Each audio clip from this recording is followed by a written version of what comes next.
pessoa, com um Deus. Jesus resolve descer para apresentar esse evangelho que nós cremos hoje. E ele deixa os seus discípulos, os apóstolos, pouca pessoa, poucos homens anunciando a palavra. E hoje, todos os lugares em que nós vamos, nós encontramos servos do Senhor, pessoas que confessam Jesus como seu Salvador. E isso é muito maravilhoso para nós, porque nós vemos que realmente esse evangelho é tão maravilhoso que Jesus falou, quando ele ressuscitasse, ele disse que atrairia todos a ele.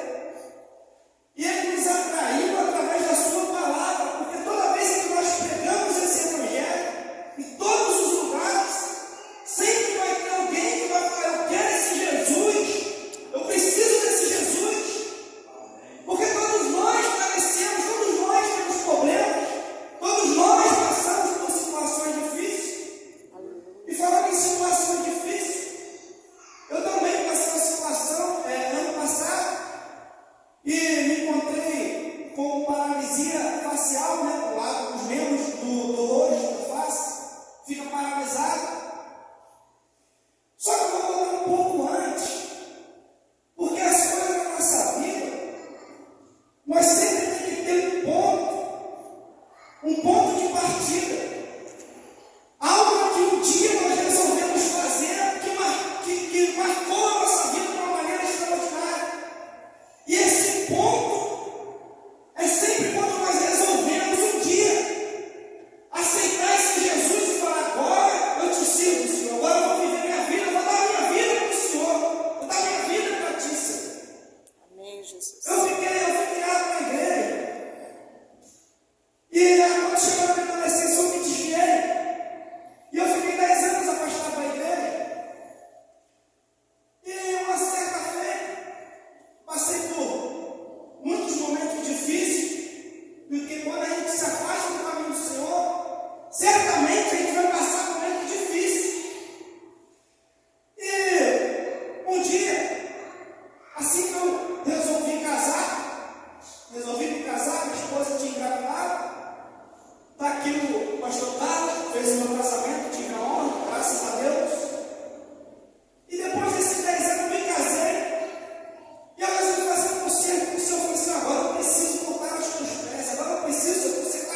Jesus. Eu não vou me alongar, eu vou louvar o Senhor com ele e depois eu encerro a oportunidade em nome de Jesus. Amém, Jesus. Glória a Deus.